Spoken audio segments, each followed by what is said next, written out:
জ্বালানি সংকটের কারণে পুরো বিশ্বে ভোগান্তির যেন শেষ নেই। মধ্যপ্রাচ্যে যুদ্ধের রেশ পড়েছে বৈশ্বিক জ্বালানি বাজারে। সে প্রভাব থেকে বাদ যায়নি বাংলাদেশও। বাংলাদেশের বহু স্থানে দেখা দিয়েছে তীব্র জ্বালানি সংকট। তেমনই চিত্র দেখা যাচ্ছে রাজশাহী নগরীতেও। ঈদের আনন্দ শেষে কর্মব্যস্ততা ফিরলেও রাজশাহীতে কাটেনি জ্বালানি তেলের সংকট। ঘন্টার পর ঘন্টা লাইনে দাঁড়িয়েও মিলছে না চাহিদা মতো ডিজেল, পেট্রোল বা অকটেন। তীব্র গরমের মধ্যে পাম্পে পাম্পে গ্রাহকের এই দীর্ঘ অপেক্ষা আর হাহাকার যেন কমছেই না। 1 ঘন্টা 1.5 ঘন্টা 2 ঘন্টা যাবৎ মানুষ লাইনে দাঁড়ানো অবস্থায় আছে রৌদ্রের মধ্যে।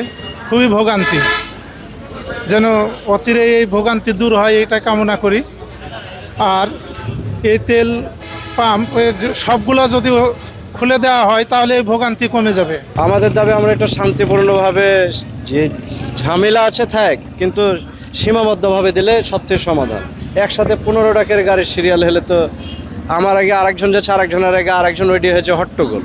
তীব্র রোদ আর ভ্যাপসা গরম, তার উপর ঘন্টার পর ঘন্টা অপেক্ষা। রাজশাহীর পেট্রোল পাম্পগুলোর চিত্র এখন এমনই। ইচ্ছে হলেও মহানগরী জ্বালানি তেলের বাজারে এখনো ফেরেনি স্বাভাবিক অবস্থা।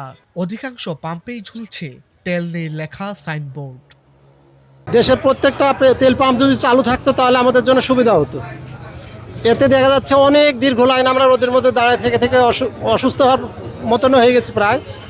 তো সব পাম্প যদি খোলা থাকতো তাহলে ভালো হতো আমাদের জন্য। ভোগান্তি তো পোহাচ্ছি, এখন কিছু করার নেই।